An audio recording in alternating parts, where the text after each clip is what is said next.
एका मुलीसाठी आई वडिलांच्या विरोधात गेला असं खूप काही अमितला ऐकायला मिळायचं. यावर अमितचं एकच उत्तर असायचं, जर आई वडिलांनी मला समजून घेतलं असतं तर कदाचित ही वेळ आली नसती. आई वडिलांसाठी प्रेमाचा त्याग करावा की प्रेमासाठी आई वडिलांचा त्याग करावा, यामध्ये काय चूक आणि काय बरोबर हे तर मला माहिती नाहीये. पण जर प्रेम केलंय तर निभवता आलं पाहिजे, आवडलेल्या व्यक्तीला जपता आलं पाहिजे. मग परिस्थिती कशीही असू देत.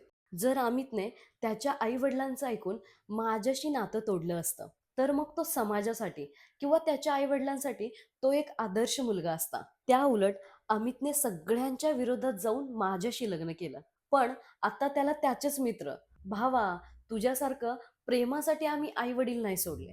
आम्ही तर बाबा आई-वडिलांना धरूनच आहोत." असे टोमणे ऐकायला मिळतात. म्हणजे बघा ना, एखाद्यावर प्रेम करायचं, लग्नाची स्वप्न बघायची आणि नंतर माझ्या आईवडिलांना हे लग्न मान्य नाहीये असं बोलून नातं तोडून टाकायचं. मी तर म्हणेन अशा मुलांनी प्रेमच करू नये.